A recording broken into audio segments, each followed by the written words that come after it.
In 1995, Jim Brewington is President of Cellular Systems at AT&T. He is sitting in his office chair with his back to the door. He is waiting. He knows that a junior partner at the prestigious consulting house McKinsey is about to enter through the door. The consultant says hello and introduces himself and continues. McKinsey believes we can once again be of value to AT&T. We think there's an opportunity to... But Jim Brewington is having none of it. He cuts off the McKinsey consultant mid-sentence before he can get into his pitch. Brewington picks up a report, spins his chair around and slams the report down on the desk in front of him. You think? You see this report? McKinsey thought up this report. Brewington is yelling. This report cost AT&T $20 billion effing dollars. What do you think about that? Are you gonna do another one of those for me? Get out of here.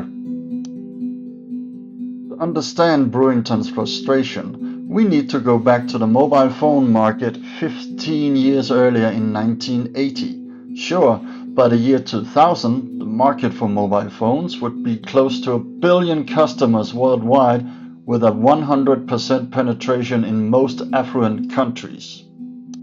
But in 1980, the mobile phone industry is still in its infancy, with the first call ever on a mobile phone having been made only 7 years earlier, when head of the communications division at Motorola, Martin Cooper, called his biggest competitor, the head of the communications division at AT&T, from a mobile phone on the streets of New York. In 1980, AT&T wanted to gauge the future market for mobile phones to decide whether to enter the market. AT&T commissioned McKinsey for a study and the powerhouse consultancy agreed. At the kickoff meeting, McKinsey presented its proposed method of study beginning with the objectives. 1. To determine the potential market size for cellular phones by the year 2000. 2. To analyze the demographics and preferences of the addressable market. And 3. To forecast the economic feasibility and profitability of AT&T entering the cellular phone market. In scope for the project would be analysis of current and future market demand for cellular phones, demographic and behavioral analysis of potential customers, economic feasibility study, including cost and revenue projections, competitive analysis within the telecommunications industry, recommendations for AT&T's strategic direction regarding cellular phones. The project would be divided into 4 phases: startup, data collection, analysis, and reporting. McKinsey would gather comprehensive data to support market analysis and forecasting. This included market research to conduct demographic analysis of potential customers, use conjoint analysis to understand customer preferences and hidden desires. A conjoint analysis is an analytics tool that discerns preferences and hidden desires. It's based on the assumption that products can be broken down into attributes that ultimately impact users' perceived value of that product. Conjoint analysis is often conducted via a survey that asks consumers to rank the importance of certain features of a product. The consultant then analyzes the results to then assign a value to each feature. McKinsey would go on to survey more than 3,000 business executives and more than 4,000 non-business executive customers to gauge their likelihood of using mobile phones and to understand their desires and current communication habits.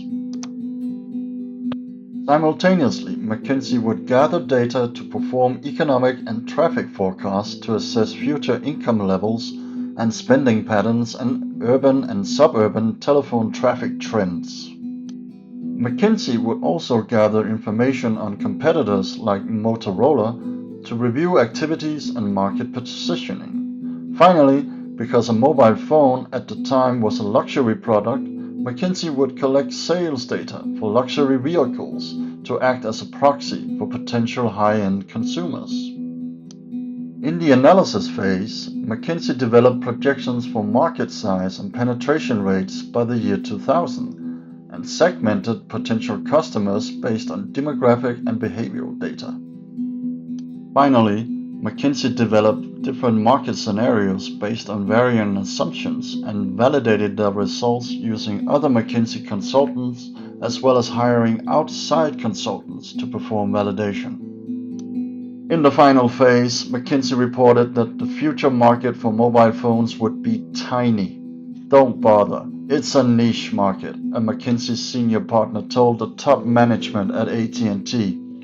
Use of mobile phones would not exceed 0.5% penetration of the market. The market for mobile phones would not exceed 976,000 customers by the year 2000. As time went on, the McKinsey prediction was put to shame. When AT&T realized that following the advice in this and many other reports commissioned from McKinsey, AT&T threw out McKinsey and refused to work with them for years. Where did McKinsey go wrong? It's tough to make predictions, especially about the future, but McKinsey did not consider what would happen when the brick-sized mobile phones of the 1980s could fit into your back pocket 20 years later. A forgivable omission, as the development of new technology is near impossible to predict. But McKinsey did not acquire an understanding of phones as a fundamental tool of communication. Communication was the core business of AT&T, and perhaps we can fault the client and not McKinsey on this one for not clearly communicating, pun intended, this fundamental aspect of the phone.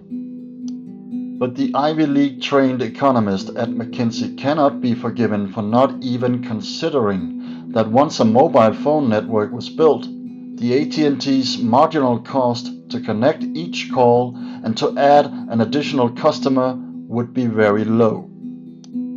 Martin Cooper, the man who made that very first call on the streets of New York, said, when shown the McKinsey report years later, "You know what they never got? Wired communication and wireless are two different businesses. Wires connect one place to another. Wireless connects a person to another."